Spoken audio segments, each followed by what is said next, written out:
in addition to voting to stop wage increase with the minimum wage, Kyrsten Sinema and Joe Manchin will headline the National Conference of the Restaurant Lobbying Group that led that battle, actually. It's one of the industries most opposed to raising the minimum wage and getting rid of the tipped minimum wage that's obviously far, far lower. As a person who's worked in many service industry jobs, I've had checks that were for $5 after a week of 60 hours. I know what that's like. And they have a lobby and they have favorite senators. And so they brought Manchin and Sinema in to talk. They're gonna be featured on panels entitled Seeking Unity, Conversations on Finding Bipartisan Solutions. But bear in mind, this is the National Restaurant Association. So finding bipartisan solutions to which problem exactly? We know the problem. The problem is, oh my God, we might have to pay them. Let's find some bipartisan solutions to those problems. And I'm sure together, Sinema, Manchin, and a few others, Francesca, will be able to.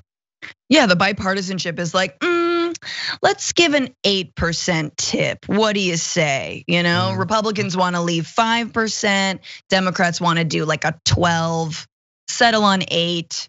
Call it a day. No, this is an incredibly important issue also. Remember, we're at a time where during COVID, corporations made massive amounts of money, grocery stores, et cetera, and restaurants largely have suffered, right? Especially small restaurants. So you could see the impetus and you could imagine that small and mid-sized restaurants might want to ally themselves with larger restaurants and chains and powerful groups to basically, kill the idea that you would one day actually pay workers a wage, rather than having them only rely on tips, right? And there is a huge movement called One Fair Wage that does incredible work around this, and it bears out that yes, it is important to give a minimum wage to tip workers. They won't be making less money. That is the lie that they are often told, and often told by folks in the industry.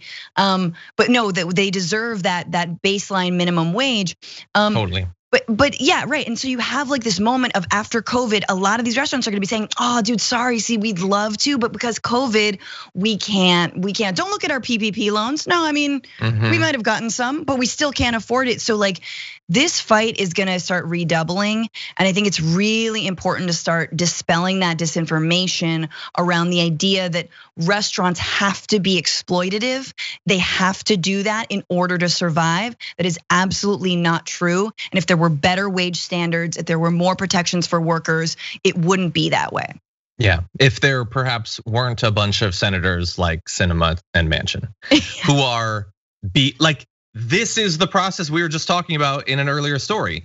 They're headlining this conference for this lobby group. I wonder who these different industries are gonna give money to for their reelection battles. I don't know, we're gonna have to stay tuned to find out. But what I do know is that we won't know what they actually say, because the conference event registration page says it's an off the record event closed to press. So it's our senators going and speaking to representation for an industry, and we don't get to find out what it is. So it's definitely pro-worker stuff they're saying. That's why they want to hide it from the press. Now, what's interesting is that executives of the NRAs, this is the National Restaurant Association, not the Rifle Association, member restaurant chains, including Denny's, McDonald's, Domino's, and Cheesecake Factory, have been telling their investors that they will not be significantly harmed by a higher minimum wage, that it's actually not going to harm them, that what they say publicly and what they lobby for is a lie. They say we can't raise wages because that will hurt us. So they admit it won't hurt them, but you'll notice they still don't want to raise the wages. Is it possible it's not about them being hurt?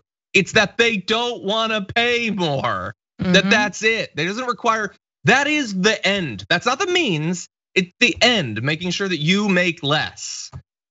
And so when you have that, it's all public, that Manchin and Sinema would go. Well, Manchin at the very least has this aura of being like the pro-labor senator.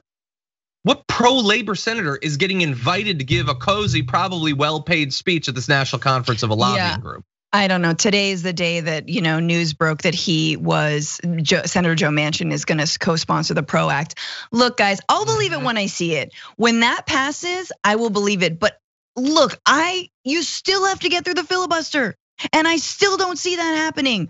I'm sorry, I don't believe Joe Manchin for a hot second, which is as long as he can hold a political idea or point in his mind. Like that is how the extent of his principle. 1 second and then he turns. As soon as he starts getting congratulated, especially from the liberals and the left, that's when he turns to the right. So don't believe Joe Manchin until you see the proof.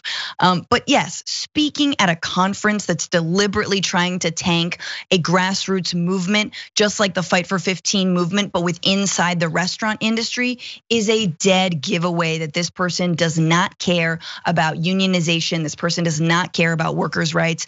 And absolutely, like, but you're saying, John, these corporations know they can easily pay that. But no, they prefer to give us, and look, I'm a solid 20% tipper, right? But like, if I knew that a server was being paid $15 an hour, that might go down to 10. It's not gonna go down to 0, which is what like a lot of scaremongers will tell you, like, oh yeah, there'll be no tips. No, man. Cause I changed my order 3 times or whatever. And like, I said the onions weren't cooked enough. Cause like they give me gas. We'll occasionally get mad and you'll throw food on the ground. That happens, so. Yeah, exactly, it's the breadcrumb tax of me throwing crumbs. I eat very messily. She's bad with crackers, she's just terrible with it. She doesn't understand, she doesn't get them really. Yeah, so anyway, look, I'm glad that the fact that they're appearing there is getting coverage. David Sirota and others writing about it in Jacobin. People need to understand who these senators are.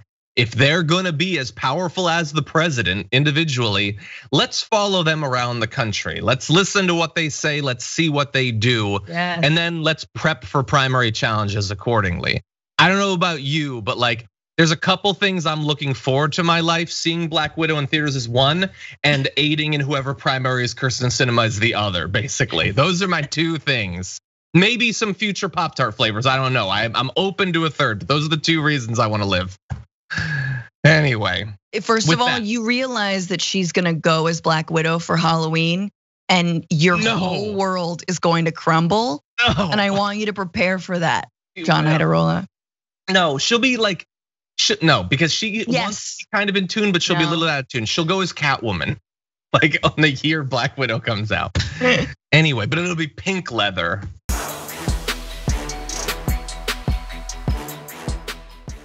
Check out the Damage Report podcast each day, wherever you get your podcasts, whether Pocket Casts or Stitcher or iTunes. You can join me as I give you the news and stories you want, with a range of co-hosts and interview guests jumping in on the fun each day. Again, that's the Damage Report, wherever you get your podcasts. And if you get them at iTunes, don't forget to rate and review. Sometimes I'll read them live on the show.